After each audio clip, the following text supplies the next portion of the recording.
Because you a highly intelligent individual.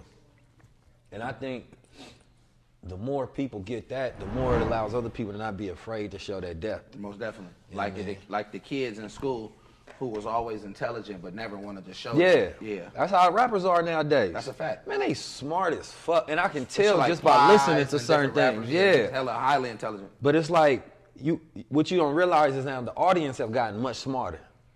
So They're able to tell. yeah, it was a time to where when you sneak in the bull and the smarts, Right. they didn't get it. You know what I'm talking about? Like that was just enough. But now they at this level to where it's like you can talk to me in full conversation now. And I'm gonna get it because guess what? I just heard what this thought leader said. Right. You know what I mean?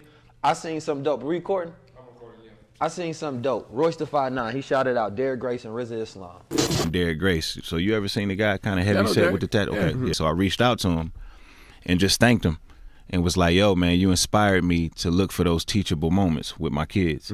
And this to me, we be letting moments pass like this ain't the perfect way we supposed to be moving with each other. So when I looked at that, he said on the album, he said, look, the way y'all use y'all platforms allow me, and speaking truth and everything, allowed me to use my platform like this. Right. So it opened that door for him. And I always talked about how there's going to be a time where the rappers and the thought leaders, they merge together. Because a rapper might not want to do all talking super high intellectual all the time.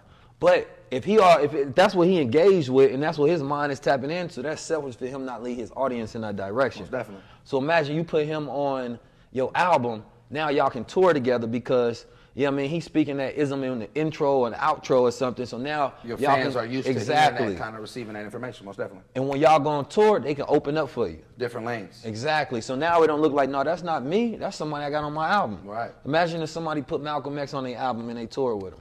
You know what I'm saying? The audience that they would be able to reach. And when the rappers and the thought leaders get together, the game changes because we all got a responsibility to empower each other and have shared resources with our platforms. Most definitely. So welcome to the show, my good brother. Yes, sir. Appreciate you, brother. This show is all about high-level observations. We live in a society that's super reactionary, and we're constantly triggered emotionally. So when we see things like coronavirus, we see things like clickbait titles, we are triggered emotional people. We don't look for the opportunity that exists in the midst of all the fog that's always being thrown in front of our eyes. And the mind that's distracted cannot create a vision. One of the biggest things that I see, because I just like to jump into it, is I was watching this documentary. It's called A Requiem to an American Dream. And they talked about how the Fourth Amendment allowed corporations to become living entities. They got the same right as a living entity when you incorporate something. It's a corpus, it's a body. So they get protected all under constitutional rights. So the First Amendment says that we have the right of freedom of speech. It's protected. Now, money is considered a freedom of speech. So it's protected under that same amendment. So now if you got a corporation, you can utilize money to speak for you in your best interest, meaning that they can utilize that to sway politics. You know what I mean? Because that means that they can make sure certain bills get passed, they can do their lobbying. And the government cannot intervene and tell them how much money they can or cannot spend in order to get their best interests, you understand me, rectified when it comes to lobbying and everything of that nature. Campaigning. But yeah, campaigning. So the point that I bring that up towards is that all the world is ran by families. And these families have corporations that they're going to be able to pass down power and intergenerational wealth. The disruption of the black family means that we don't create corporations, we don't have any economics, we don't have any capital, which means we don't have any power because the game is played by special interest groups and corporations that run the world. So if you destroy the family, you destroy any inclination or any opportunity for black people to become powerful and close that wealth gap in America. So right now we focus on, all right, imagine if your family got a corporation, my family got a corporation. Now if we ever come together and eat, that's a business meeting. Now we can write that off on our taxes. Imagine if all black families in America had corporations, somebody married, his daughter get married to that son, these are just two businesses that just merged now. So now we protecting each other's best interests because now my daughter part of your corporation. Right. You understand me? That create revolving economics. But we're not looking at things from a power stance. So when I look at things like the ADL, they was founded in 1913. You understand me? And the LGBT, they got their own task force. And when you look at how these things will form, they can come together with an agenda and make sure they got power. We don't have an agenda. We don't have none of that. We don't have a family basis. We don't have none of those things that have set us up generations outward. And it's easy to do it if we look at all the blueprints of success that exist. Like, they not hiding it from us. What they did is they went to Africa and all around the world, Timbuktu, stole the information, utilized it from us, destroyed the information. Now we think that it comes from them. They destroyed our blueprints, but they left their blueprints wide open on the World Wide Web. You can go and read the agenda and the protocol of the ADL, how they do and how they move. You can go read the agenda of LGBT Task Force, how they move. We just don't look at it. We so mad reacting to shit like, oh, they got their agenda. But they also left the blueprint of how you can create your own agenda and do it the same. So now it's like, all right, let's become high-level observers. Let's just take the blueprints and utilize them for ourselves, for our people and our communities. So I like to throw that at people and then just let your mind just conjure up ideas and thoughts of what you see in reality that's interconnected with how we missing out on power opportunities, you understand me, and blueprints of success that exist around us, but we just reacting to it instead of observing the opportunity that exists within it. Well, I feel like to address the primary, I think a lot of us always address the secondary, and we're always attacking the secondary and blaming and pointing fingers by looking the primary. And the primary is with a structure and with a plan of setting up generational wealth and setting up a plan to where we can create the same philosophies that have been passed to successful people. I was reading in some of my early studies where the Honorable Elijah Muhammad said, let's go open up a bank. And opening up this bank, let's hire some white people. And some of the brothers was like, well, man, if we doing this for all black people, why are we gonna hire these white people? And he said, brother, do you know how to run a bank, brother? Right. And we must study from those that have been successful at whatever it is that they've been successful in. Regardless to, even if most of us have been on the oppressed side of it. Right. There is some form of success and some form of list that the suppressors and oppressors have formulated that we must study. Instead of being offended and reacting emotionally, as you say, we must study those blueprints. And in studying those blueprints, here it is that we live in our creation. We were able to create whatever it is. Some sisters came in earlier, and what I spewed to them was, as young girls, the future lies at the decisions of your the protectors of your womb. Without saying that, and offending these young girls or not giving it to them like that, but letting them know that they create the future. Absolutely. And so we must protect them, but we must not also be so worried about protecting them. We must allow them to understand how important they are. Absolutely. Therefore, they can, the procreators can create more businesses. And I think that's what it's about, because that creates generational wealth. My philosophy to the youth is we're not going to work for anyone. Yeah. And that message right there is monumentally important in anything, because it goes towards ownership. Ownership is slave ship. You got to board one. Right. Every decision you make, you either getting on that slave ship or you getting on that ownership. You understand me? Somebody controlling the direction of your future and somebody controlling the liberty of how you can move. See, we always been a people that went for freedom, but really you want to go for power. Freedom is supposed to be a given right as natural human beings on this planet Earth. That's not something special to gain freedom. To gain power, that's something you work for. Most definitely. You understand me? Because even when a person get out of jail, what they got to do, they got to go to the person who got the workforce. Whoever got the workforce got the rulership. And that means that they got the power. So the goal is that in every situation and everything that we do, we trying to figure out how can we own it. Right. You understand me? When I went to the Revolt Summit, before I went to South Africa, they was having the Hip Hop Summit, and everything was revolving around owning your masters, owning your publishing. You understand me? So you can control the streaming. More importantly, you can control the message. You cannot control the message unless you own it, because those individuals, they looking for capital. So they saying that, no, we need your shit to be more nigga, it need to be more bullshit, we need you to push out this, that message, whatever it may be, in order for us to get behind this particular album.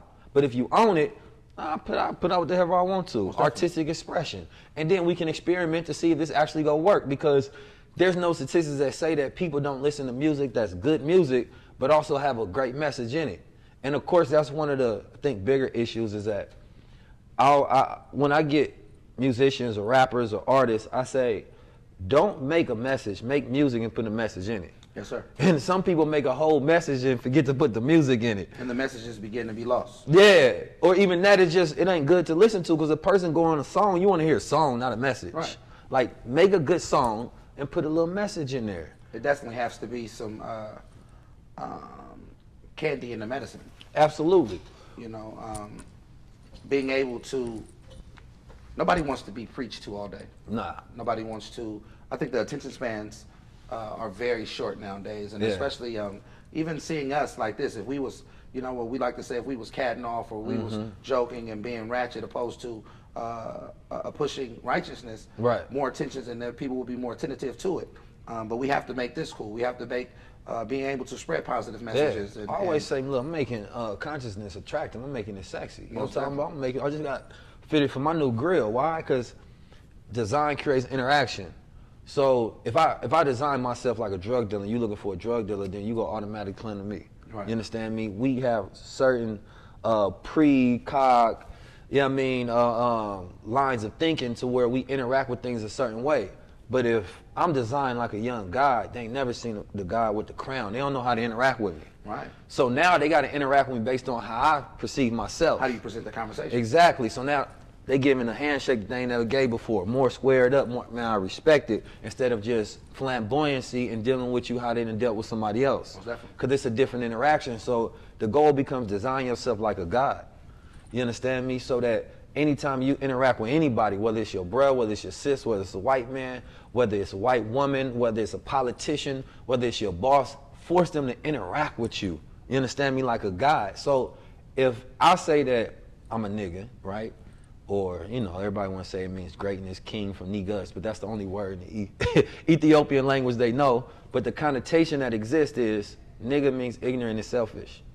So whether we realize it or not, that's the culture is ignorant and selfish, because it's a nigga culture. So each opposite creates that reflection. A nigga creates a bitch, right? A king creates a queen. A god creates a goddess. You understand me? Man creates a woman, boy, girl. These are the laws of polarity. So each time we speak, move, go about, we are presenting ourselves to create the opposite of ourselves. So it's like a woman, you know, they love real niggas, but then they tired of real niggas. You understand me? And they don't want to be referred to as a real bitch. Right. And unless it's another bitch that's calling them a bitch. Right. But it's like, until we have a higher standard for ourselves, nobody else can truly speak to us in that manner. Right. You don't see brothers cursing out sisters that's walking around with MGT garments on. They ain't never interacted with a sister in that manner. So they don't even have a wiring set up for that, the same way sometimes they don't have a wiring set up to treat white people or treat corporations that rob them the same way they treat a black man that rob them. You go kill him with them, you trying to settle in lawsuit, and you go take it as an L or a loss. But when it comes to our people, it's murder time. Mm-hmm. So how you choose to be diplomatic and masculine, because diplomacy is masculine. You understand me?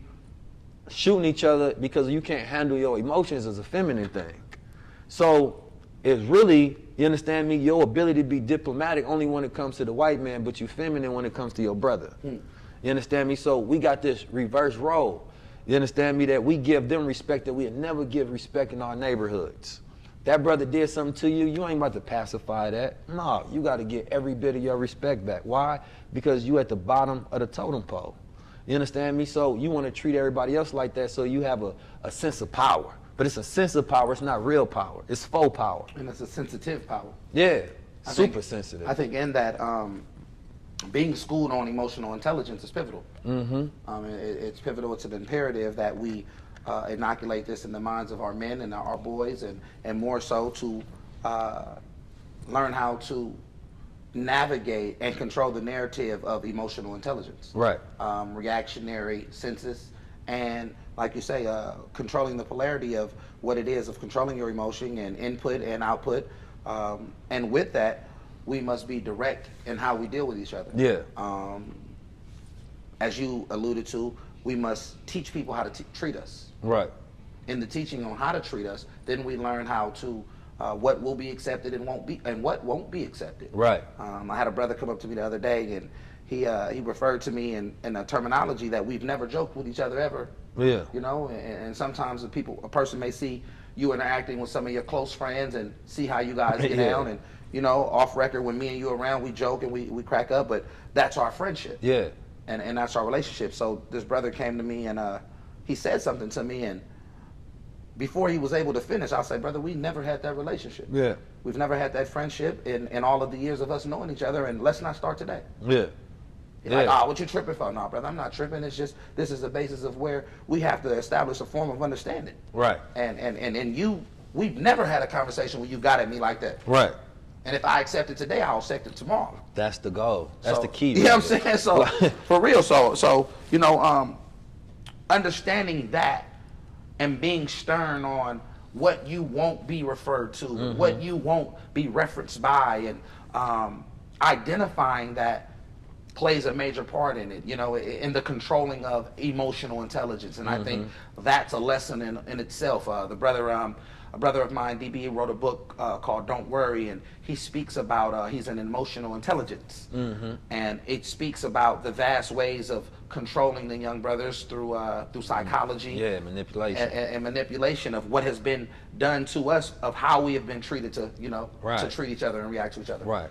We have a trauma-based psychological mastery. Most definitely. You understand me? We utilize our trauma, see it in other people, and exploit that. You understand me? Hurt people. We know how to notice a wounded dog and exploit the wounds instead of trying to heal that individual, strengthen them, and teach him how not to ever be hurt by anybody else again. Right. You understand me? We feel a sense of power in exploiting the next person because we've went through it. Instead of becoming gods, adding value, healing each other, we trying to figure out how we can get over on the next person. Most definitely. So when we look at history, right, from 1555, you know what I mean, to 1619, you know, that's 65 years of making a slave, and then the beginning of slave, where you had 16 to 19 people came over here, but of course black people was always in America. But then you go to 1865 when so-called slaves were freed, and then you go to 1919 where we started Black Wall Street, you understand me, and then a couple years later that was bombed and destroyed, and then you move forward to 1964 going through Jim Crow laws, you understand me, and then you move forward now to 2020 dealing with a racist piece of shit like Donald Trump. There was no point in time when we ever had a break. There was no point in time when we can say, okay, let's deal with in America. And it's like, when did we have time to have therapy session in our communities? Because you have to remember this. Ever since we got out of slavery, black men and women were getting raped, right? So where was the time that those people that faced those psychological damages were entered back into family homes? That's where you get the sick uncle from. You understand me? The perverse nature that exists within our community that's passed down because nobody ever treated the trauma of our people. Nobody treated Uncle Lenny. None of them. So you, and not only that, not only is it to perversion where it's sexual perversion, but it's also mental in the sense that you crazy and you call him crazy. But I see the average black man walking around a ghost in the shell of who they used to be. We call it catting off, 5150 or something. But no, that a couple years ago, that was a full functioning black man that have a whole conversation with you, relationships, job, structure, and everything. And there's still sprinkles of his memory when you have a conversation with him. Because I talk to him, I look him in the eye, I call him a god, and they straighten up for a second, then they go back to it.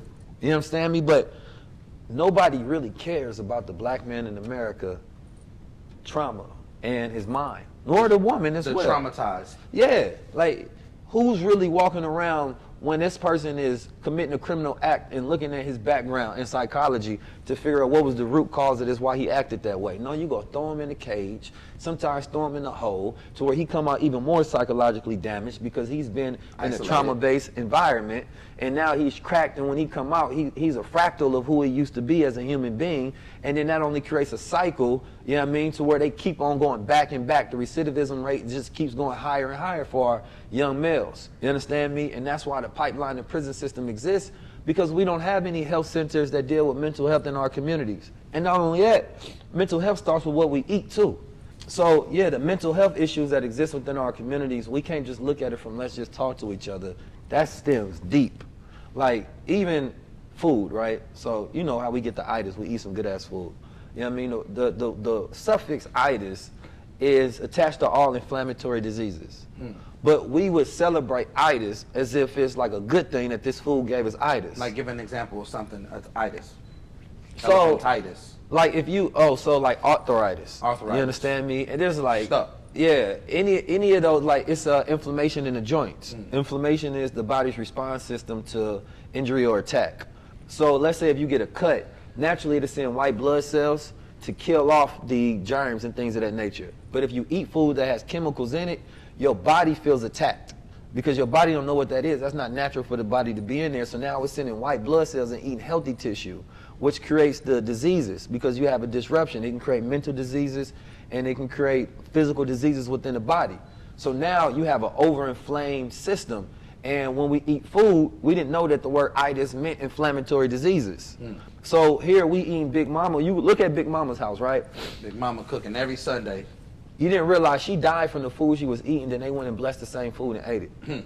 So it taught us psychologically to eat the same food. You praying over fast food. Nobody ever got the key out of it to where it'd be like, wait a minute, if this is what gave her the diabetes, why is we eating the same food?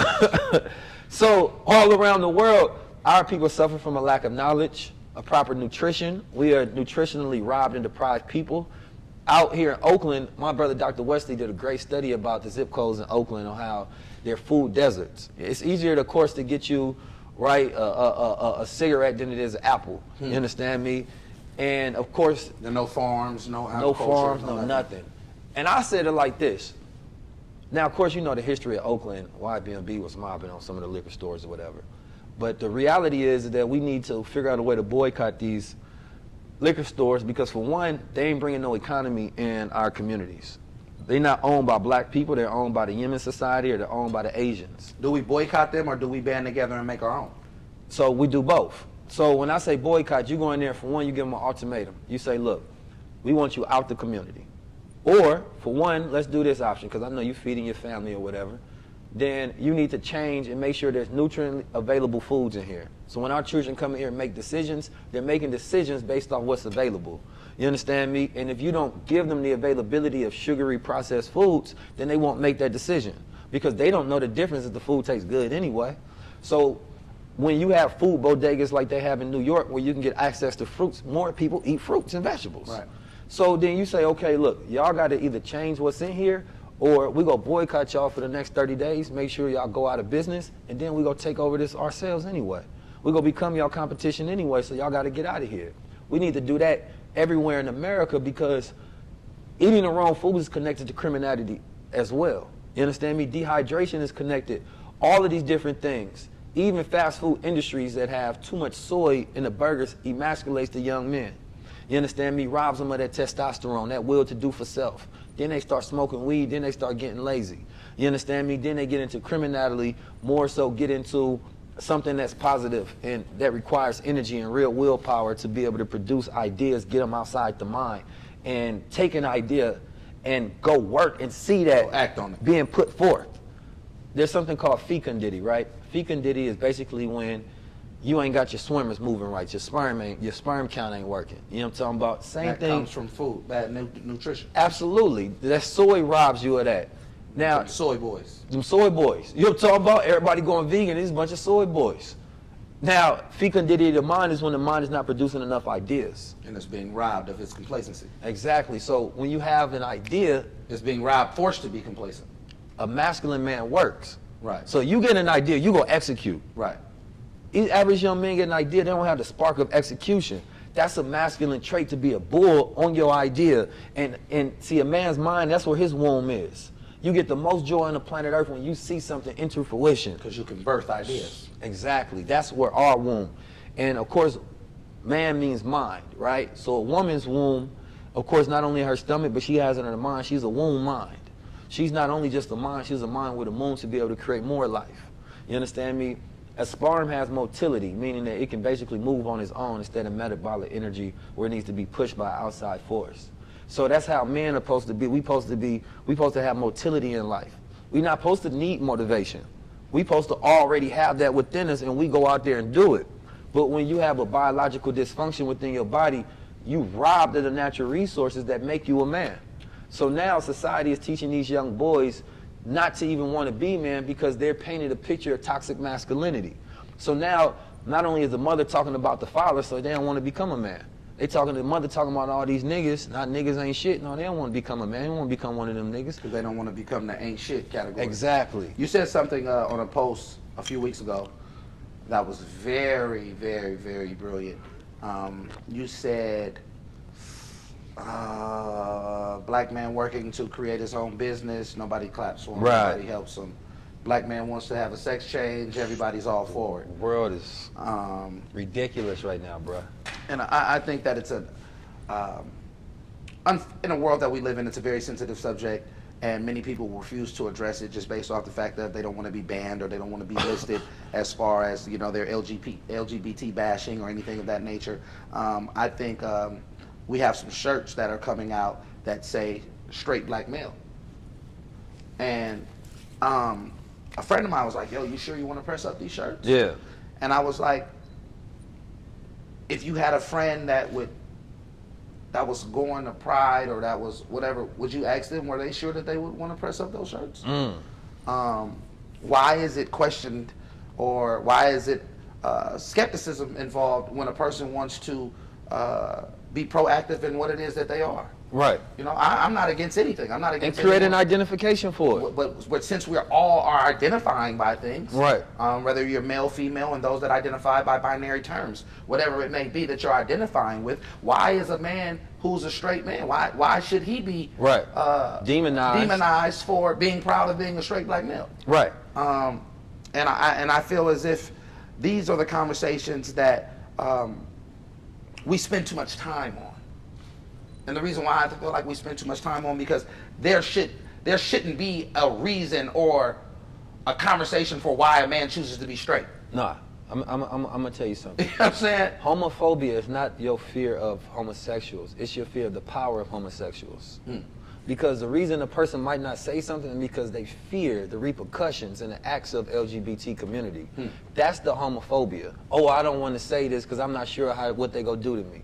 That's fear. Right. You understand me? You was fearless when you spoke out. Right.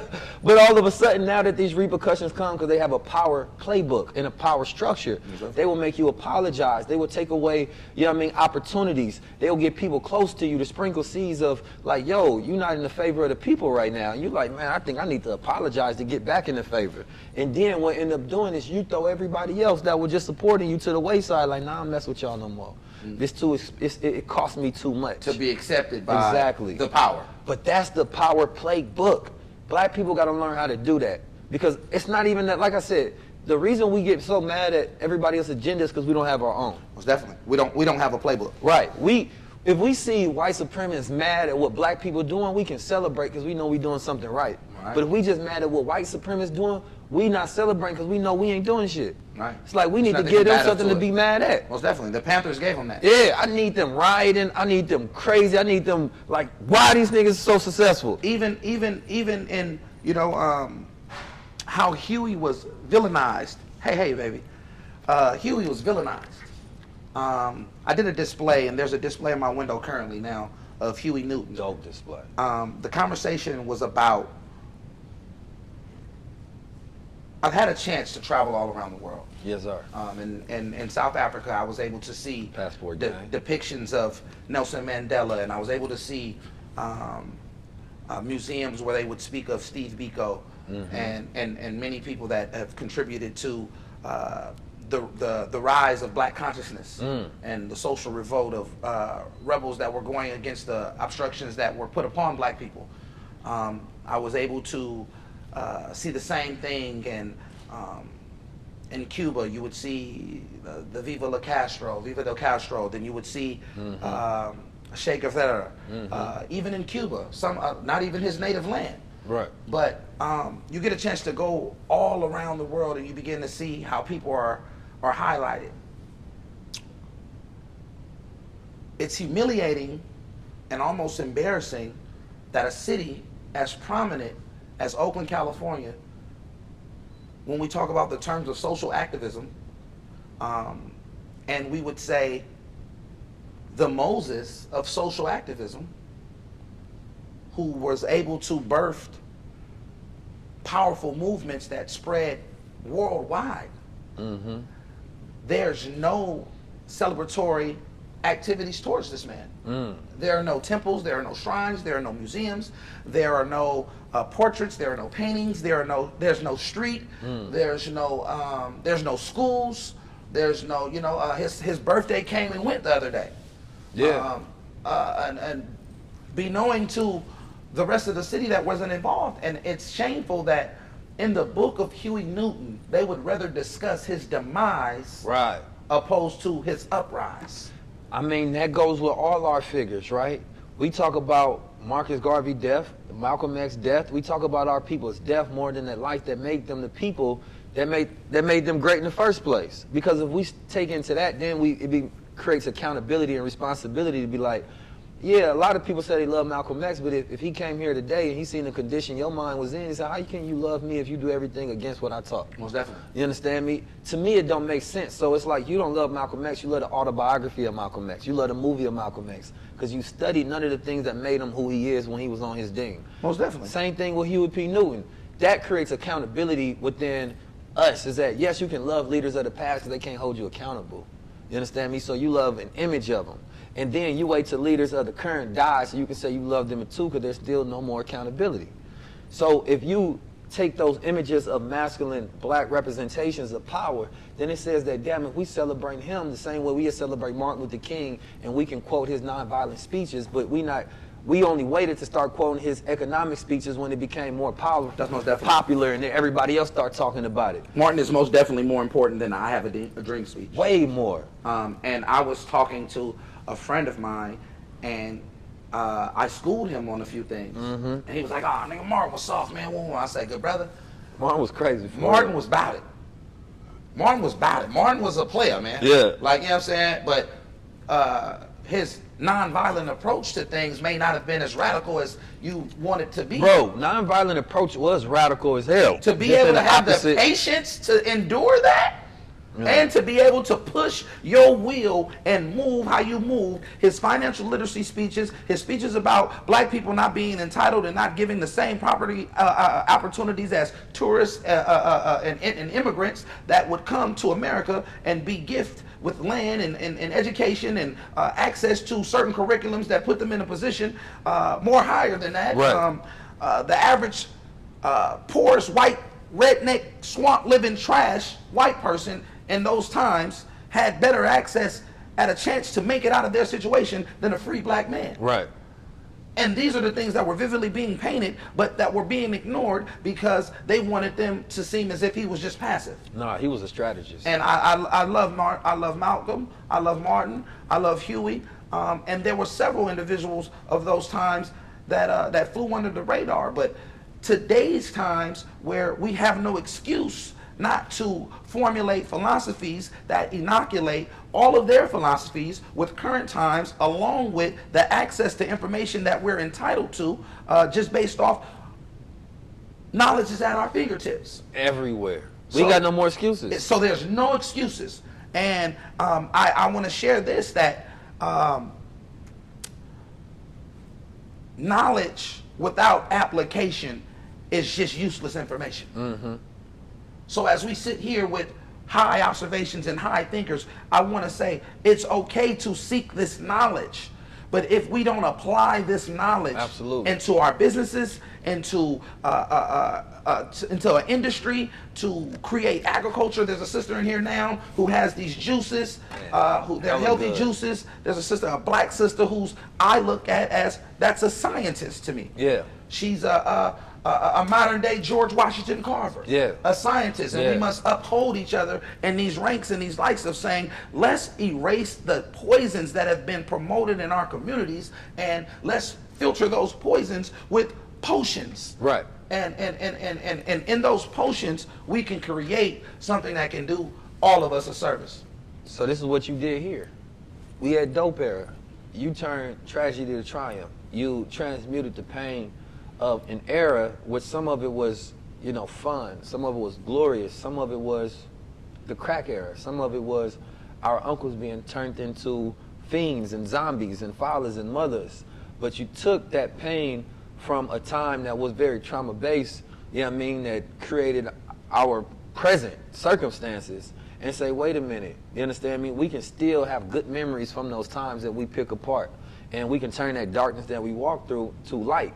The beauty of it is, when we don't understand, is that our experiences are powerful, and everybody should be able to tell their story, because telling the story allows you to create a product from your experience and create value from it. You understand me? Not everything you went through was just detrimental. Right. You understand me? No, you're supposed to utilize your experiences for something good in an expressive manner. So I can go high into the stars with information. I always got to bring it down grounded. Right. Because I'm a product developed person. I'm an entrepreneur. I'm one who does have products. And so you get the information, so you get to the stage of execution. So the questions, there's two type of people. People that's in the questioning phase, where they just on a quest for more knowledge. Right. And it never feels like enough, so they never get started. And then there's people that's in the answering phase. They got their questions, now they getting all of the answers, and they about to utilize that for execution. And those are the people that you see moving about, to where it be like, damn, that brother D, but he be really moving upward. You understand me? Because he's at that point where he's answering all of the questions now. So now people come to him to ask questions, because he has experience. And appears to have answers. Exactly. Now, we don't have all the answers. Absolutely not. And we're still on that quest. To touch on what you said, I feel that in the dope era, the only era was the dope. Yeah. Because we was dope people, it's just the dope came and turned us into dope things. If you remove the dope from our era, we talked about ownership, we talked about community building, we talked about black entrepreneurship, we talked about, there were several black-owned liquor stores, property, real estate. We talk about an educational level where there were several scholars that were emerging from those times. We talk about everything in that time that highlighted black superiority, and in that, we must understand, even to give them a tutorial and a lesson based off why crack hit our communities the way it did. Right.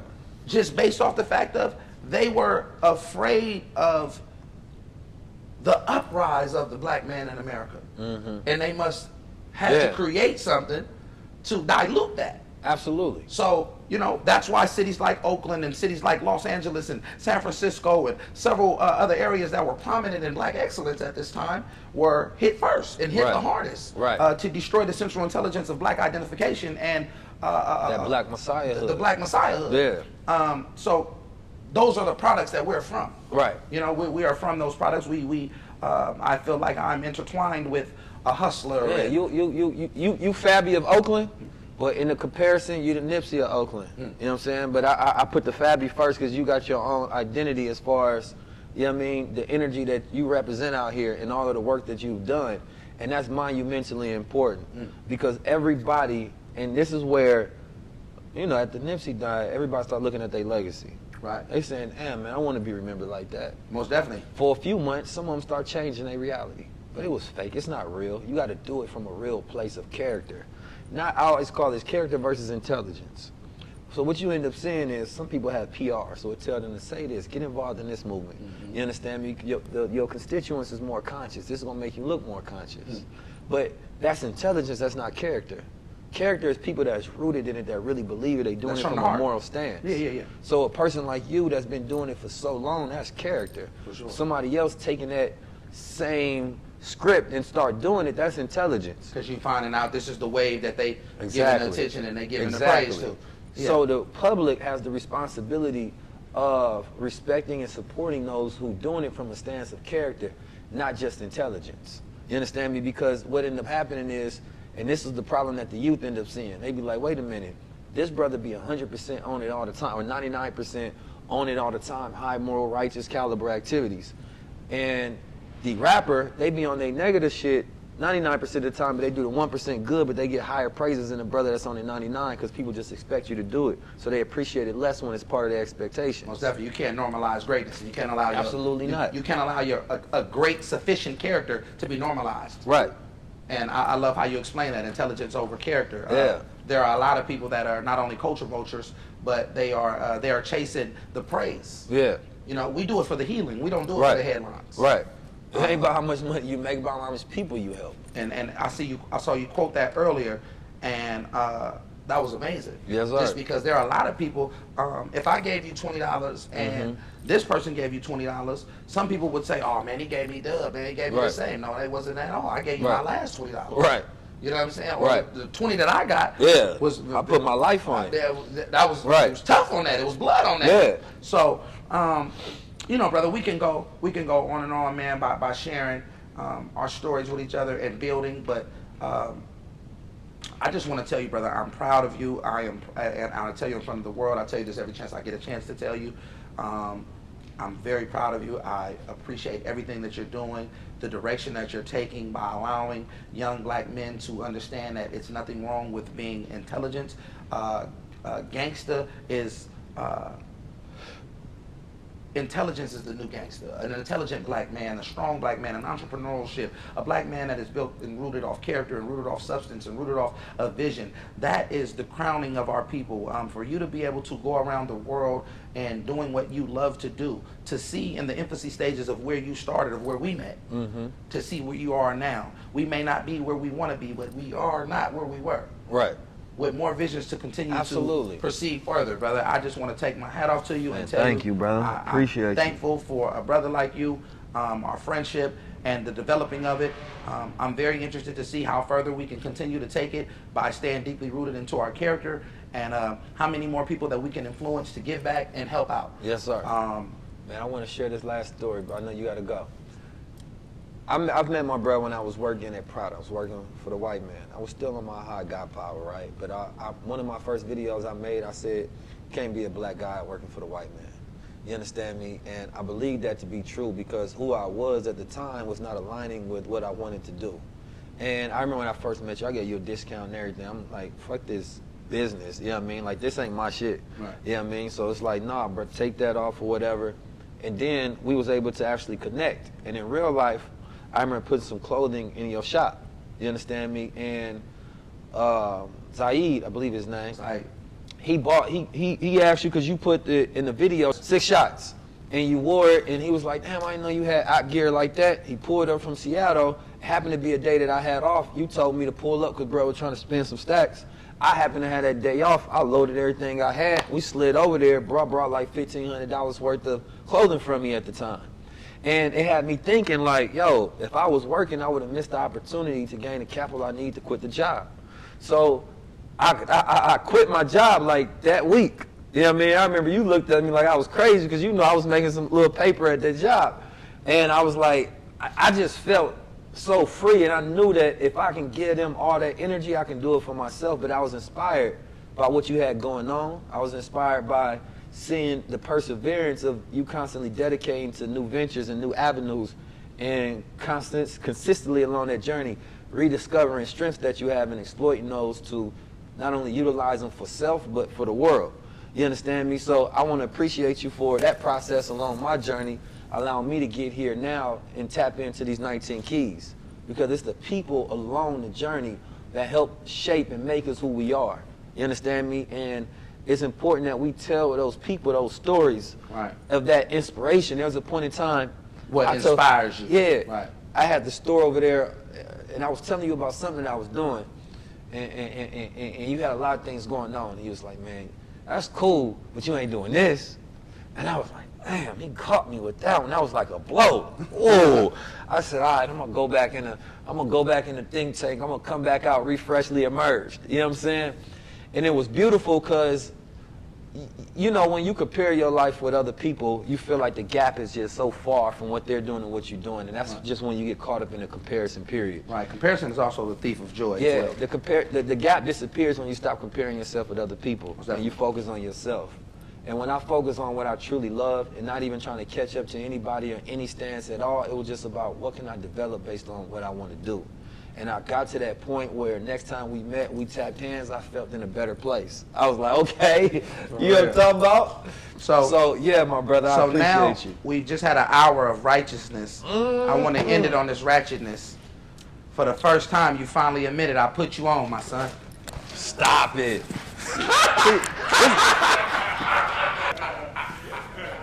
Now listen, this has been an episode of High Level Observations. What you just observed was low level observations. You know what I'm talking about? You know what I'm saying? We was all in a magnificent atmosphere outside the ego, and he brought it down. But I like that contrast, and I appreciate it. Thank you, my good brother. You know what I'm saying? We needed that. Peace. Tap into the next episode. This has been with Fabby Davis. Come to the Dope Era store. Peace.